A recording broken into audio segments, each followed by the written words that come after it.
Hello everybody, Chris here, and in this video I want to show you guys how we can set up automatic dialogue replacement inside of DaVinci Resolve 16. So what automatic dialogue replacement does is you are able to set up cue lines, basically words or phrases that should be spoken at a certain time during your video between a certain time frame, such as 0 to 5 seconds. And you're able to have multiple takes of that same line. And using ADR, you can specify which character in the video is supposed to speak that line, do multiple takes of the same line, and then select the final take that you like from the list of the ones you have recorded. So essentially, it's a more controlled way of doing voiceover recording inside of DaVinci Resolve 16. So in order to use automatic dialogue replacement, you need to go over to the Fairlight tab in Resolve. That's the one with the music note at the bottom.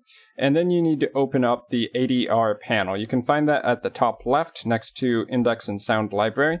And you'll get this 3-tabbed window that pops up. So before you start recording, you're going to want to customize your settings in the Setup tab. You're going to want to select a record track from your list of audio tracks. If you'd like, you're welcome to add a brand new one by right-clicking in the audio timeline and doing Add Track. And then you can choose the mode that's relevant to you. If you want to hear a beep indicating that recording has started, then you're going to want a second audio track and to leave beep to endpoint checked down here. That's completely optional though, so you only need to leave that there if you actually want it.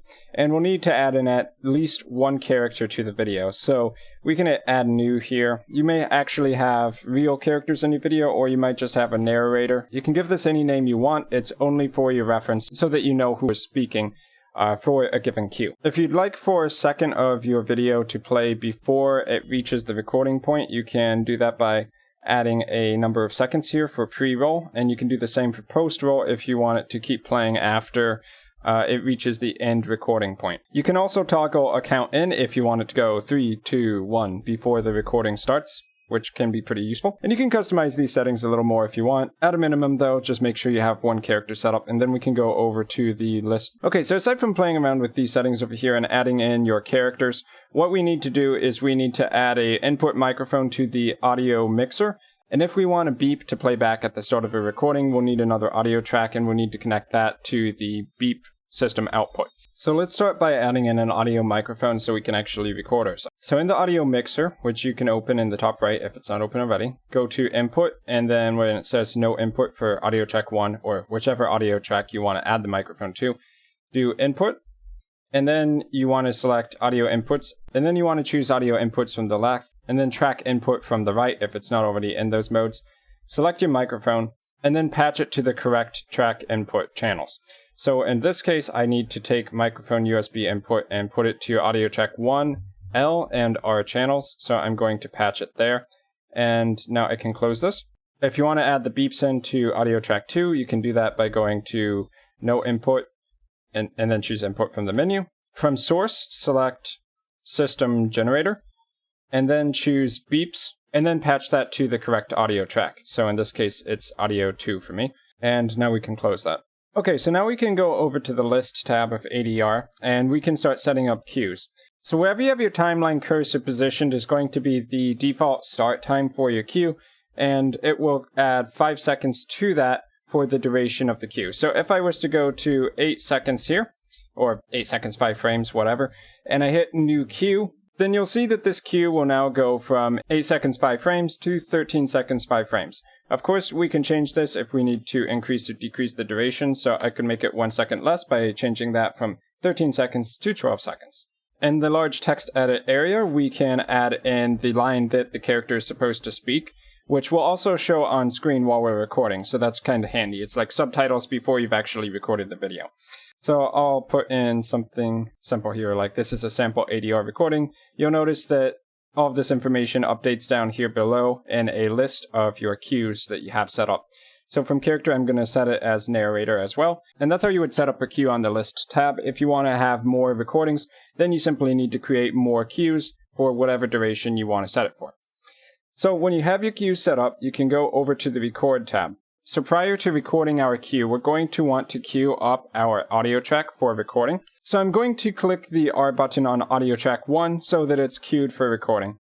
So while you have your audio track queued for recording, you'll be able to hear everything that goes through that microphone. If you want to mute that audio, you can do that by just muting your timeline over here.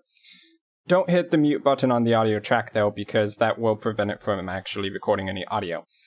Of course, if you do decide to mute it, that will also mute the beeps. So it comes down to whether you or anyone else needs to hear back what's being recorded while it's being recorded. But putting that aside, if you've at least hit the R button on your audio track for recording, we'll be able to go ahead and start recording a cue now. So to do that, we need to select the cue. So you can see the cue number will pop up here when we left click on that, and it will also reflect up here. We can see the line that's going to be recorded in the preview window here, which we can pop open with this button here if we need to expand that and have a bigger viewer. And then we simply need to hit the record button on our cue. So I'm going to hit that here, and you can see it immediately starts recording. And in our audio track, we have the audio recorded there. So if we want to hear that back, we should uncue the audio track for recording, and then we can hit play in our timeline to hear the take. So I'm going to hit that here, and you can see it immediately starts recording. But in order to time the line properly, I'm going to want to add in a couple seconds of pre-roll here. So 3 seconds before the audio starts recording, and I can go over to record now. And if we want to take another take, we simply need to select the cue again, and then hit record, but I'm going to recue the audio track for recording here. And there we go. So 3, 2, 1. Hello everybody. Well, that was a terrible take. Okay, so that one was obviously really bad. Let's go ahead and record it again with the 3, 2, 1 pre-roll. This is a sample ADR recording. Okay, and obviously that one was a lot better. Let's just take one more so that I can show you how to select the takes from your cues so that you can basically decide which one's the best one. Okay, this one is intentionally a bit bad. Okay, so we have 4 takes now. I'm going to uncue the track for recording, unmute the timeline so we can hear audio clips being played back, and I'll put the viewer back in the main window. So now we have 4 takes we can choose from for what actually becomes the final audio. So let's play each of the takes, but before that I'm going to get rid of the pre-roll temporarily so that it will just start playing from when the take actually occurs. And let's go ahead and hit play. So I'm going to hit that here, and you can see it immediately starts recording.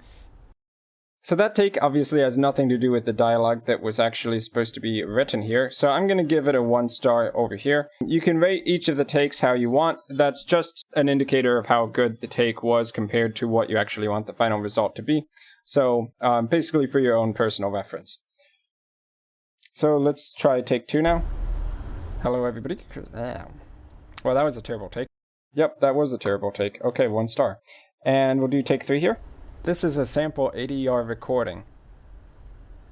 Okay, so that take actually had the dialogue that was supposed to be said there, so I'm going to give it 5 stars. And let's play the 4th one here as well. Okay, this one is intentionally a bit bad. Okay, so I said it was a bit bad. I'll give it 2 stars. So the idea here is that we want to take take 3 and use it as our final audio.